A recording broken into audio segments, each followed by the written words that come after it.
Okay, so the Matt Striker match in its entirety. Alright, so after JR gives us that nifty explanation that I explained in part 1. That nifty explanation that I explained. Matt Striker, he pleads. He doesn't want to fight Kane at all. He wants to get out of this thing. He's a former wrestler and very confident in his abilities to speak and to wrestle, but fighting Kane is not really on his agenda, especially for tonight. His plight is very high indeed on this night, and I am not Lanny Poffo. But, so, he completely gets beat up by Kane. I mean, basically, that's all we got, right? But after the match... What else could actually, whoa. I missed something. Oh, no. He's like, remember those sessions. Remember the hugs. So, they start hugging each other, and as they always do, it ends up in a physical confrontation, fighting, Kane choke slams. That's the end of that. Alright, now we go into the Miz TV. Last week was a good episode of Miz TV, and another good week this week, as Kofi Kingston is the guest. Pretty awesome. And apparently they had like a match on Main Event TV, and now they're going to have another match on Main Event TV, but they also going to have another match tonight. It's confusing me. No, they're going to have a match on Wednesday for the championship, but they're going to have another match tonight just because they're mad at each other. That was really difficult to explain. I explained that, but anyways. So, he makes fun of Kofi Kingston. He's, because he has like short sentences, he never gets to say anything his entire career. And that he really hasn't done anything in 5 years. And please quit doing your puzzle. Sorry, it's so distracting. It's right here. It's Don't look at it. Me. I'm trying to focus. I'm trying to focus on the camera. You focus like Kofi Kingston, or you'll get stuck in your tag team like Rudd or whatever. Sucked into my puzzle. So, and he says the best thing that you've basically ever done in your entire career is boom, boom, boom. It's true. I mean, that's not true of Kofi, but it's true that he said that. So, Kofi don't like that. I start like fighting, I think. But I didn't write it down. Is that what happened? I think so. That's probably what happened. Either that or they just agreed to have a match tonight. Or they just like shook hands and said, "You're a great dude." I don't think that happened. Well, I think that at that point they made the match for tonight. Yeah, probably so. Now, Sheamus and Wade Barrett have an extremely long match. It lasts several commercial breaks, but... Was boring. The thing that they always do with the long matches that kills me is have it end up with Big Show interfering and screwing up everything and killing the match. Alright. True, they did Now that. Vince is backstage asking Cena about his broken... elbow that he had surgery on. Yeah, that. And he says to Vince, "You've never really worried about injuries and what the doctors have to say about things and things of that nature, right?" Right. Which is true, because Vince never listens to the doctors. That's true. He's a bad patient. He is a bad patient. And a lot of things that, the doctors have prescribed have been kind of detrimental to the wrestlers in their careers. What are you doing over there? Now, Eve versus Layla. This is also riveting. I really liked this match. I thought it was good. I just can't get into the storyline. I can't get in to your face. At some point, JR says joint manipulation, which I thought was interesting. He did say that. Now. But he was talking about your joints in your body. The only thing that I didn't understand about this match, and really put question marks all up in my face, is, like, Eve is, like, working on Layla's bad knees, right? Right. But this is, like, the first time in history that Layla has been wrestling without her knee braces. Really? So, if, like, she's having knee problems, probably now is not the time not to wear the knee braces. I mean, that's true. What are you doing? I'm sorry, I'm just shifting positions. I'm uncomfortable. Why are you uncomfortable? I don't know. Are you having knee problems? I guess. I'm sorry. I'll try to be still focus. And focus. And not do my puzzle. Which had nothing to do with the fact that I was squirming around. With squirming. It's creeping me out. Alright. Now, after that match... I'm sorry! After that match... Kane and Daniel Bryan exchange some yeses and nos. Vince and Ryback admire each other. M3BM. They try to play... 3MB. Whatever. They try to play a concert, but they... Huh? What'd you say? 3 megabyte. 3 megabyte. I'm gonna call him that. I can't help it. 3 megabytes. 3 megabyte. Ooh. Well, you just... They try to have a concert, but they get kicked out or whatever. And I kept thinking about that Mr. Perfect segment, you know, in WCW, where they did the concert about Rap is Correct. All right. Oh, yeah. Okay. Now, the Rhodes Scholars versus Epico and Primo. I knew that the Rhodes Scholars would win because their name is better. I don't like them. Really? See, I like them. I don't like them. I like them. I like them individually, but I don't like them as a team. I like them together. I like Epico and Primo. And where's the Usos? I don't know. I'm sad. I disappeared. They were Now, pretty cool. The Miz and Kofi finally have a match. It was a good match. JR talks about laying on more barbecue sauce. Always finds a way to put it in there. Oh, that's my notes. And they have an awesome finish as The Miz bounces off the ropes and Kofi hits him with the Trouble in Paradise. From behind. And I was the one that made note of the barbecue sauce comment. I just want to point that out. Oh, I have more notes. This is all me. Whee! Oops. Hey, quit littering. Man, it's not count as littering if you're in your own house. It's just being messy. Anyway, that's right. Anyways, so we find out that the Rolling Stones are having their 50th anniversary. What are you doing? Continue. They're having their 50th anniversary tour, and WWE has something to do with it. And I'm just like, I got nothing against the Rolling Stones. They're cool. But 50th anniversary tour for a rock band? Those words should never exit anyone's mouth. I mean, they're like old enough, they're probably great-grandpas. Definitely. They're great-grandpas. You're supposed to be like at home on a rocking chair or something.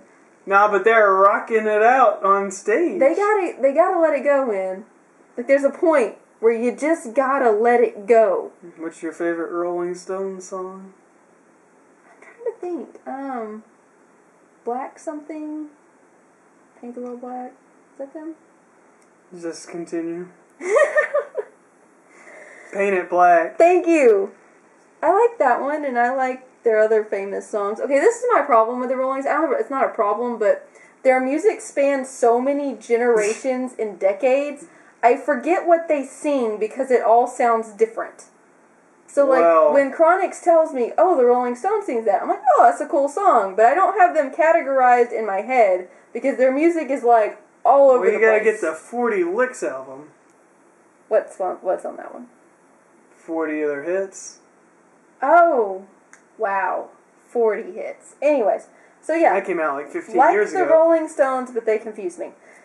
Okay, moving on, back to wrestling. We have the contract signing that we've all been anxiously awaiting for. Now, Vince starts talking, Punk starts bad-mouthing him, and then Punk says, I think I knocked a few screw looses. I don't think he said that. Yes, he did. I wrote it down. Clearly remember him saying it right. He flubbed something else tonight, too, but I forgot to write it down.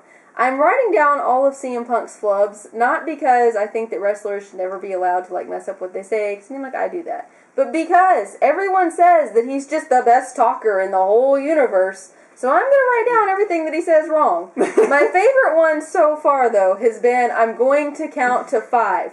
5. That is my favorite one so far. I don't think that was a flub. I think that was a was a mess up. That was a funny No, that thing. was a mess up. I saw the look on his face like... Anyways, so tonight he said, knocked a few screw looses, and then Cena interrupts him, they have some fight. Cena says, you've been the 330-day champion, I respect that achievement, but you need to shut up. And then Vince says, alright, let's shut up and get over it, I've decided. Cena says, wait Vince, I am not done yet. And I thought, that was mildly disrespectful of Cena if we're going to be talking about respect. But anyways, letting that go. Cena says, I am not done talking, Vince. I would like to have a match at Hell in the Cell, but Ryback doesn't care about the championship. He only cares about kicking butt. And that's what you need. He says, and that's what you need is a good old ass whooping. And so Vince says, Vince, this is going to be the easiest decision you've ever made. You make difficult decisions. This one's easy. He can fight Ryback, I'm leaving, or whatever. He's like, your brain will be filled with feed me more. Now then, something really important happened right here, okay? Important. Cena is climbing out of the ring, okay? He's saying feed me more, and he's getting the crowd all riled up, and he gets close to the crowd, okay? Yeah. Close to the crowd. The vicious, angry crowd. Close to the crowd. And a lady reaches out and touches Cena on the back. Now, we all know that this is cause for getting punched in the face in CM Punk world. Mm-hmm. So I just wanted to point out to all of you people who are like, the fan deserved it because he touched the wrestler. No, but he was threatening him with his voice, and he possibly touched him before. Really? Yeah. Really? That never before has a wrestler been brutalized by the fans like this. Mm-hmm. In all the years of going in the crowd. I mean, and they don't want you to not like them or yell at them or anything, right? That's not part of the show. I mean, yeah, because it's not like he's a bad guy. But the whole issue was that the fan touched him on the back, and so that was just cause to turn around and get hit in the face. Well, he was... So, I mean, by that logic, Cena should have turned around and hit that woman in the face. Just right there, pow. But Cena didn't because Cena is a professional. Well... Anyways... CM Punk has gotten in trouble like 3 times for this crap. At least. I mean... At least. Called a fan a fag. Ripped up some autograph books, threw it in the trash. I thought he hit another guy. I think so. And then he hit this guy. Like, dude, you need to work on your anger management issues. I mean, maybe he has a drinking problem. Or maybe he's into drugs. We can excuse him if he's on drugs, right? Mm-hmm. That's got to be it. Totally. It can't be him. No. You've got to blame it on something else. No. I mean, can't just be that he's a douchebag. Oh, well. That's but he's definitely the best. Not it. He's the best. So he deserves to not get screwed with. Or touched. How dare a fan touch him? What do they think he is? I know. He's like a golden, a yellow-shirted god. I mean... I know. But anyways, moving past that... Moronic fools thinking they can touch wrestlers. I'm just so mad. Moving past that. I would have kicked that guy's butt, too. Because we're running out of time. Moving past that. Alright, so Ryback signs the contract and Vince confirms and says, this will happen. Ryback is going to fight Punk in Hell in the Cell. And then Punk leans across the table and is like being a little whiny butt to Ryback. And Ryback's like, boom! And I was like, yeah! And so he smacks his head into the table, and then he does the marching thing, and... What is this finisher called? I always call it the marching thing. I don't know. He does the marching thing, where he marches and then falls. Does the Samoan drop thing. And that was the end of the night. So, alright, since we got like 2 minutes, what do you think about Ryback's ascension? Like... He was going, beating jobbers, beating no-ones, beating mid-carders. Boom. You're in the main event, dude. I mean, I get it. Because the fans are really into him. Really, really into him. But I don't think that he's ready. And I think it's going to be like all the other classic stories. Where the crowd was like, loved him and all this stuff. And then they push him straight to the main event and then they crash like 2 weeks later. He's got to be... more confident, and I know people can get mad at me, but I don't care. He's got to be more confident than Goldberg was.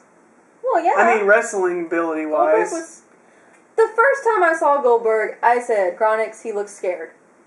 Because his eyes, they did not show what his body language showed. His eyes were like, oh crap. Oh, crap. Like, he looks like he's a little bit confident in what he's doing. So Ryback does look more confident than Goldberg. But I'm just saying, I just don't think that he's ready for this level. I would have, if I would have done it, and I mean, I know I'm not a deal, but Royal Rumble, WrestleMania. But, I mean, maybe that's too big of a place, and maybe they can kind of see how it works. So that was Raw. Ryback, oh my god, he's in the main event. And Raw was what, pretty good? It's okay. I liked it.